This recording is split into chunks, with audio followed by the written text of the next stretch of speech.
comment j'ai pris 130 kg sur mon deadlift. Quand j'ai commencé le power, j'avais un deadlift à 170 kg avec une technique vraiment pas ouf, je dirais même une technique de merguez. Et quelques années plus tard, j'ai réussi à passer les 300 kg, la barre mythique.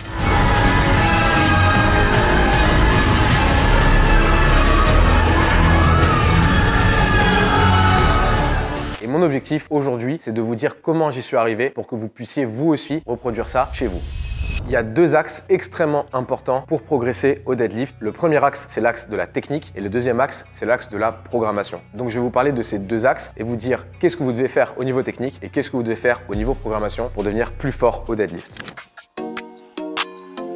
Le premier point et la base du deadlift, c'est l'engagement des hanches, qu'on appelle aussi le hinge en power. Alors, je vais être un peu cru, mais c'est simple. Si vous ne savez pas hinge, vous ne savez pas deadlift. Si jamais vous ne comprenez pas l'action, l'engagement des hanches sur le deadlift, vous ne pourrez pas avoir un bon deadlift parce que de base, ce mouvement, donc que ce soit le deadlift tradi ou le deadlift sumo, c'est un mouvement de hanches. Et donc, si vous ne savez pas engager vos hanches dans le mouvement, vous ne savez pas faire un bon deadlift. Du coup, là, ce que je vais vous montrer, c'est comment engager vos hanches dans le mouvement. Et c'est une action très simple. En fait, c'est une action de flexion, puis une action d'extension de hanche. Donc en gros, quand on engage nos hanches dans le mouvement, on fait une flexion des hanches et lorsqu'on commence à tirer sur la barre et qu'on se redresse, en fait tout le long où vous vous redressez, vous êtes en train de passer d'une position de hanche fléchie vers une position de hanche en extension et donc c'est ce mécanisme là qui est le hinge et c'est ce mécanisme là qui vous permet d'engager vos hanches dans le mouvement. D'ailleurs, petit aparté, mais l'immense majorité des fails au deadlift qu'on voit, donc les deadlifts entre guillemets dégueulasses ou les gros fails sur YouTube, sur Insta, peu importe, mais en fait c'est quoi? C'est des athlètes qui ne savent pas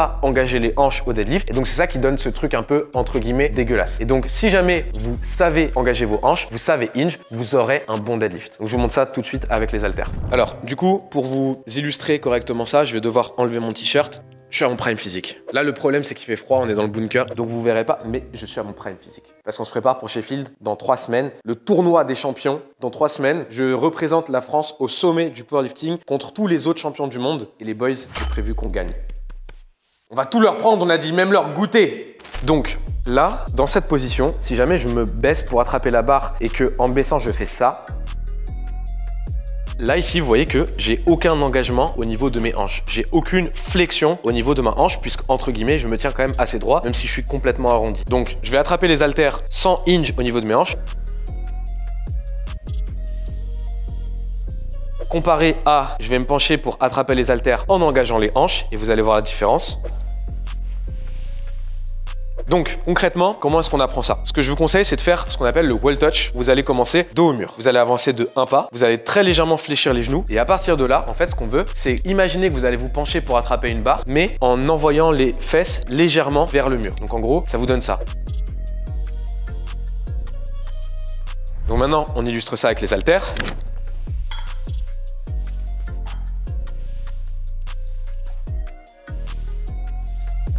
J'ai une bonne exécution, en plus d'avoir un mouvement qui va me permettre de soulever très lourd et protéger mon dos, puisque si mes hanches sont plus engagées dans mon mouvement, il va y avoir moins de stress sur mon dos, je vais avoir une meilleure technique, donc je vais soulever plus lourd, tout en mettant mon dos en meilleure position. L'utilisation de vos hanches, c'est vraiment le point clé et c'est de là que vient la force au deadlift. Mais ça, c'est pas suffisant. Là, on a la base, ok, mais il faut un lien. Et le lien, en fait, qu'est-ce que ça va être? Ça va être le gainage, à savoir l'engagement de vos abdominaux. Donc là, concrètement, je vais vous expliquer rapidement ce que c'est qu'un gainage et comment bien l'effectuer. La première règle, c'est d'être aligné entre votre cage thoracique et votre bassin. Vous voyez que si là, je rétracte à mort les épaules, donc entre guillemets, j'engage le dos, on y viendra un peu plus tard dans la vidéo, mais c'est pas comme ça qu'on engage le dos. Mais imaginez que là, j'engage le dos à mort comme ça avant mon deadlift. Ben regardez, ici, j'ai aucun alignement entre ma cage thoracique et mon bassin. Et là, mes abdos ne sont pas engagés, ne sont pas contractés, ils sont au contraire étirés. Au contraire, du coup, ce qu'on veut, c'est venir ramener la cage thoracique au-dessus du bassin. Vous voyez que là, j'ai ma cage thoracique au-dessus du bassin sans être complètement dos rond. Il y a une limite à avoir. Donc là, pas bon parce que j'ai pas du tout cet alignement. Ici, j'ai l'alignement, donc là, je suis bien. Et là, je ne l'ai pas dans l'autre sens parce que je suis trop en avant. Donc, trouver ce juste milieu, ça c'est la première étape. Ensuite, la deuxième étape, en fait, ça va être de créer de l'espace et de venir gonfler votre ventre. Donc, qu'est-ce que vous faites? Moi, ce que je vous conseille, c'est de venir enfoncer vos doigts dans vos obliques. Vous allez un petit peu relâcher votre ventre. Une fois que vous êtes là, vous allez faire une profonde inspiration par la bouche en repoussant vos doigts avec une image en fait à 360 degrés. Et le troisième point pour finaliser ce gainage, c'est en fait de venir serrer, contracter une fois que vous avez créé cet espace en imaginant qu'il y a Cédric Doumbé qui est en face de vous qui veut vous mettre une patate, un uppercut. Bah, très bien. Qu'est-ce que vous faites? Vous allez venir bloquer votre ventre pour pour, entre guillemets, recevoir le coup. Alors, il y a une autre manière de procéder. Il veut que, imaginez que vous êtes constipé et que vous êtes en train d'essayer de faire un gros boulot aux toilettes, bah, c'est exactement le même concept. Et là, si vous utilisez ces 3 étapes-là, vous avez un gainage béton et ce gainage va être le lien entre la force que les hanches vont pouvoir produire et le transfert qu'on va avoir dans la barre. Donc, engagement des hanches, gainage et évidemment, on va lier avec le dernier point qui est du coup l'aspect de tirage. J'en ai parlé juste avant, l'engagement du dos, c'est pas venir serrer vos épaules comme ça en haut pour engager vos trapèzes. Ça, c'est peut-être ce que certaines personnes conseillent pour avoir le dos droit, etc. Mais en réalité, si vous voulez deadlift lourd, c'est pas du tout comme ça que ça fonctionne. On va plutôt chercher à avoir les épaules en bas et un petit peu en avant. D'ailleurs, ça qui donne un petit peu cette impression de dos rond, c'est parce qu'en fait, les épaules sont un petit peu en avant, sont un petit peu protractées. Et en réalité, l'objectif de ça, ça va être de créer une surface beaucoup plus stable au niveau de votre dos avec un meilleur engagement musculaire, notamment au niveau de votre grand dorsal, qui va vous permettre de soulever plus lourd au deadlift. Donc concrètement, qu'est-ce que vous allez faire? Vous allez commencer au-dessus de la barre. Moi, ce que j'aime bien imaginer, c'est qu'en fait, j'imagine mes bras très très longs. Et donc quand vous imaginez les bras longs, évidemment, vous allez avoir les épaules qui vont avoir tendance à aller vers le bas. Une fois que vous êtes là, vous allez serrer comme si quelqu'un voulait venir vous chatouiller au niveau des aisselles. Et une fois que vous êtes là avec cette position d'épaule, ben, en réalité, votre dos, il est engagé et vous n'avez pas besoin d'en faire plus, vous n'avez pas besoin d'aller chercher derrière ou quoi que ce soit. Et là, votre dos, il est compact, il est engagé et vous êtes prêt à soulever des milliers de kilos au deadlift avec cette position. Et maintenant, je vais vous donner une méthode très facile d'apprentissage de deadlift. Alors attention, ça ne veut pas dire que c'est que avec cette méthode que vous devez deadlift, mais vous allez voir cette méthode, l'avantage c'est qu'elle est vraiment très simple à comprendre. Premièrement, vous allez commencer avec un gainage. Pourquoi est-ce que personnellement je gaine en haut et je gagne pas en bas? C'est parce qu'en fait, ça va être plus facile de créer de l'espace dans votre sangle abdominale quand vous vous tenez droit plutôt que si vous êtes complètement penché en avant d'attraper votre barre au deadlift. Donc, première étape, gainage. Ok, une fois que je suis là, ce que je vais faire, c'est que je vais engager mes hanches. Vous allez venir fléchir vos hanches pour vous mettre au-dessus de la barre. Et la troisième étape est toute simple, vous allez tirer de toutes vos forces avec votre dos. Donc rappelez-vous, vous engagez d'abord votre dos en mettant les épaules en bas et un peu en arrière. Et ensuite, vous tirez de toutes vos forces. Et si vous avez bien respecté ces étapes-là, votre deadlift va ressembler à ça.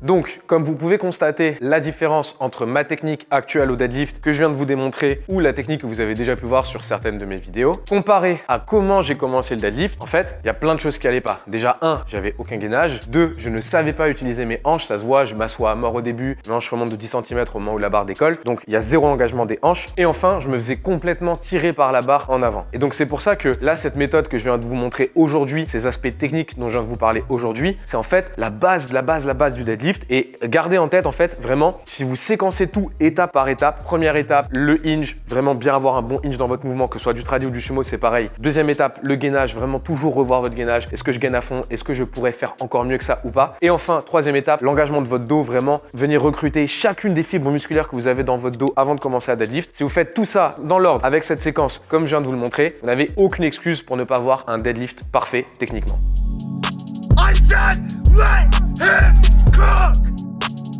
Deuxième partie, donc, on en arrive à la programmation. Alors, avant ça, petit instant pub rapide. Je n'ai pas de sponsor pour les vidéos YouTube. Le sponsor pour mes vidéos YouTube, c'est mon application de coaching, thepanache.app, sur laquelle vous pourrez retrouver une douzaine de programmes de power, que ce soit pour les débutants, intermédiaires, avancés, vous trouverez tout ce qu'il vous faut dessus. Il y a un Discord communautaire sur lequel je suis actif, je fais des lives, des analyses techniques. Et en plus de ça, l'application vous dit tout. Donc, qu'est-ce que vous devez faire en termes de séries, de rêves, d'exercices, combien de kilos vous devez mettre. Il y a un calculateur de 1RM qui change en fonction de vos séances. Bref, l'appli est super complète, j'en suis ultra satisfait. Donc si jamais vous voulez vous aussi rejoindre la propagande power, cliquez sur le lien dans la description pour retrouver mon application et les 12 programmes que vous pouvez commencer dès aujourd'hui.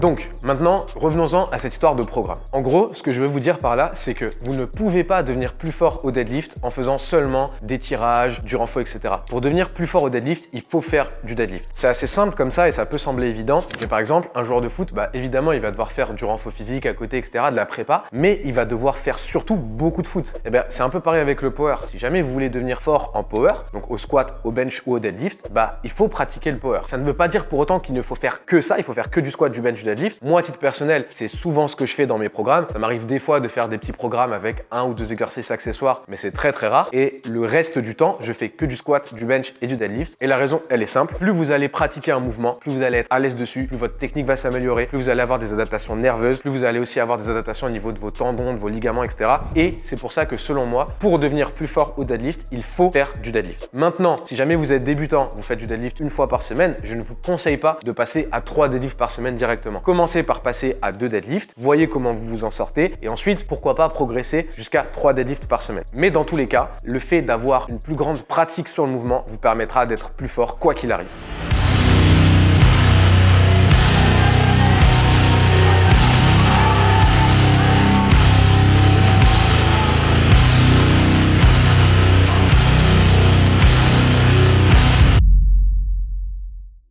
Le dernier point de la programmation, je viens de vous en parler. En fait, c'est simple, je deadlift 3 fois par semaine, mais je fais pas des max 3 fois par semaine. Et ça, je pense que c'est l'autre aspect que les gens ont un peu mal compris avec le power, c'est que pour devenir plus fort en power, on ne doit pas faire des max toutes les semaines, surtout pas plusieurs fois par semaine. En fait, il y a ce qu'on appelle la répartition du stress et de la charge que vous devez mettre en place dans votre programmation. Et concrètement, c'est quoi? C'est vous allez par exemple avoir un jour, vous n'allez pas mettre très lourd, mais vous allez faire beaucoup de répétitions pour avoir une grosse accumulation de travail sur le deadlift. Ce genre de travail va vous permettre de mettre en place une exécution technique, de répéter cette exécution sur beaucoup de répétitions, si jamais vous faites des x5, des x6 par exemple, et de vous familiariser avec le mouvement. Mais à côté de ça, si jamais vous voulez progresser au max au deadlift, si jamais vous voulez progresser sur votre 1RM au deadlift, le fait de progresser sur un x5 ne va pas systématiquement se traduire parce que la technique que vous allez avoir sur un x5 à 80% de votre max, la technique qui va être demandée par un 1 rep 100% de votre max est radicalement différente. C'est donc pour ça que, par exemple, ça peut être intéressant d'avoir un format où vous allez vous entraîner une fois dans la semaine avec des x5 80% de votre max et un format où vous allez faire des x1 ou des x2 par exemple à 90, 92, 94% de votre max. Et l'avantage, c'est que comme ça, vous allez pouvoir mettre en place la technique sur les x5, beaucoup répéter, accumuler du volume, accumuler du travail, du stress et à côté de ça, voir comment tout ça tient sur des charges plus lourdes et progressivement en fait, repousser la limite de ce que vous êtes capable de faire aussi bien en termes de technique qu'en termes de force. Et si jamais ça va pas techniquement, vous allez pouvoir créer des modifications techniques sur les x5 qui sont plus légers, qui vont vous permettre de le faire et de voir comment tout ça se transfère sur du lourd en x1.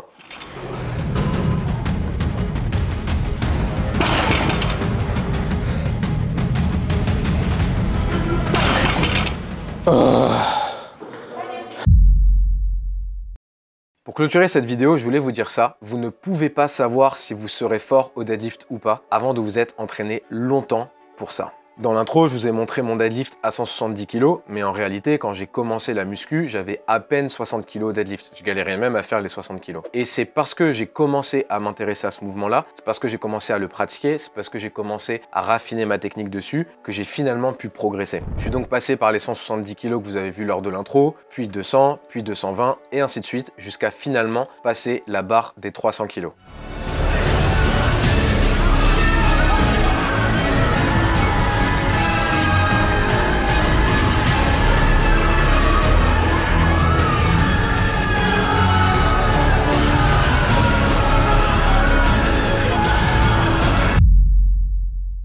Alors, comment j'ai pris 130 kg au deadlift? J'ai travaillé ma technique, c'est sûr. J'ai travaillé avec un programme de power, c'est la base. Mais surtout, je me suis entraîné dur pendant des mois et même des années.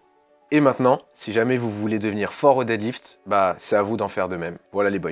Comme d'habitude, merci d'avoir suivi cette vidéo. Si jamais elle vous a plu, n'hésitez pas à vous abonner. Donc là, il reste 2 vidéos qui arrivent prochainement. La première vidéo, ça va être un storytelling sur Sheffield, donc la plus grosse compétition de l'histoire du power à laquelle je participe dans 3 semaines. J'ai trop hâte d'y être et vous allez voir, la vidéo va être vraiment stylée. On va faire un gros truc avec le caméraman monteur YouTube. Donc voilà, abonnez-vous pour ne pas louper ça. Aussi, toujours, Silent Walker, link is in the bio. Une commande, c'est une brique pour la maison de la Mama à Mykonos. On essaye de mettre la Mama à Mykonos à l'abri. Donc si jamais vous voulez soutenir, que ce soit avec un t-shirt, avec les slippers ou quoi que ce soit, bah, n'hésitez pas à faire un tour sur Silent Worker. Mon sponsor équipement, donc SBD, je vous ai parlé de deadlift lors de cette vidéo. Bah, la ceinture que j'utilise pour faire un gros deadlift, c'est la ceinture SBD. La 13 mm, elle est très bien, mais la 10 mm aussi pour le deadlift, je la trouve très intéressante. Donc si jamais vous ne l'avez pas testé, n'hésitez pas à faire un tour. Le lien sera également dans la description. Et enfin, mon sponsor complément, MyProtein, avec mon code PANA, P-A-N-A. Vous aurez 30% de réduction pour vous, voire des fois, si là on est en période de solde, le mois de janvier, vous pourrez avoir jusqu'à 40 voire 42%. Donc n'hésitez pas à faire le plein. Le complément que j'adore chez MyProtein, c'est le Alpha Pre-Workout qui me permet de faire de très bons entraînements. Mais après, bah, y a les compléments classiques, la créa, la whey, les barres protéinées. Bref, n'hésitez pas à faire un tour sur MyProtein. Voilà les boys,